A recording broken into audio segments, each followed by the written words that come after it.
Le mois de janvier est un mois super compliqué pour la plupart des entrepreneurs, quel que soit le secteur d'activité. D'ailleurs, la plupart des entrepreneurs qui ont une grande stabilité ou une bonne stabilité, sinon une stabilité plus ou moins moyenne, ce sont des entrepreneurs qui ont réussi à créer un système de revenus régulier et permanent. Et ceux-là sont à l'abri, quel que soit le mois, d'un certain nombre de péripéties financières.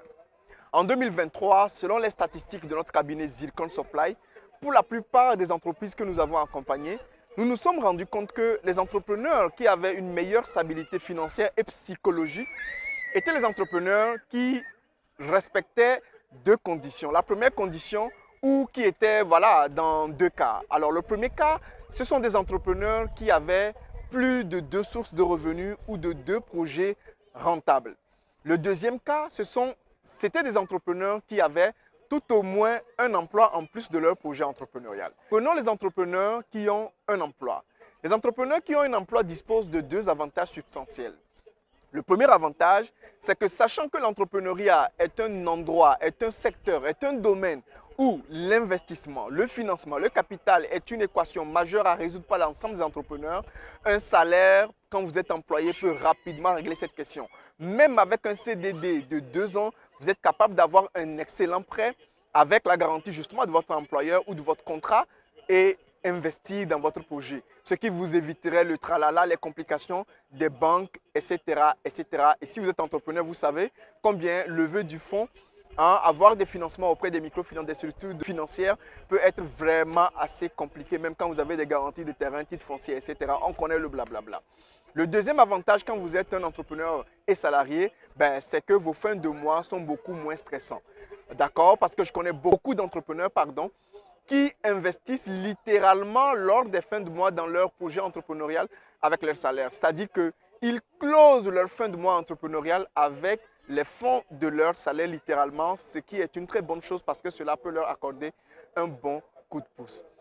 Le deuxième avantage, c'est que beaucoup d'entrepreneurs qui ont un salaire peuvent avoir une certaine quiétude au moment de finir les fins de mois. Parce que les fins de mois entrepreneuriaux sont vraiment, vraiment compliquées. Et quand on est sûr quand même d'une régularité de salaire, d'une régularité d'entrée, on peut quand même utiliser les fonds de son salaire pour boucler les fins de mois. Et j'en ai connu beaucoup en 2023 qui avaient quand même cette belle stabilité financière psychologique parce qu'effectivement, ils avaient un salaire et pouvaient, pour les mois difficiles, utiliser leur salaire pour gérer certains frais donc de location, même de salaire de leurs employés ou d'autres frais de fonctionnement ou leur fonds de roulement à partir de leur salaire et ce qui peut être un gros bénéfice. Dans la plupart des cas, des gens tentent d'opposer salariat et entrepreneuriat. C'est vrai que le débat peut être pertinent dans la mesure où dans les classements mondiaux, on peut reconnaître que les plus grands hommes, les plus riches sont des entrepreneurs. Mais s'il vous plaît, il faut aussi admettre qu'il y a une grande classe moyenne de personnes qui sont des gens qui sont suffisamment aisés, qui roulent dans l'opulence, qui ont des moyens, une maison, des voitures, une bonne famille stable qui mange à sa faim et surtout la possibilité de pouvoir avoir des économies et faire des vacances. Et à l'opposé, on connaît des entrepreneurs qui peinent même pendant 5-10 ans à joindre les deux bouts. Donc c'est dire encore qu'aujourd'hui, la stratégie de pouvoir opposer le salariat à l'entrepreneuriat peut être obsolète ou dépassée. Il faut changer le disque, il faut changer de logiciel.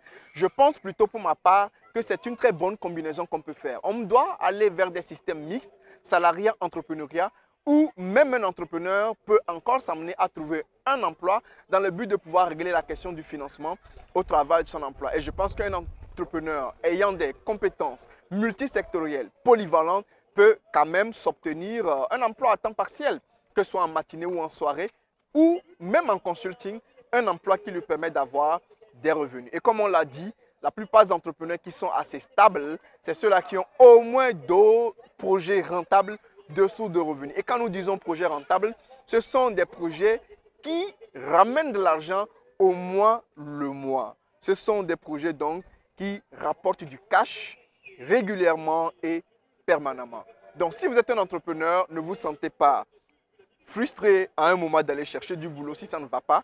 C'est 2024. L'emploi peut vous aider à avoir les ressources suffisantes à investir dans votre projet. et je vous souhaite beaucoup de courage. Hospicecom, à bientôt. Ciao, ciao.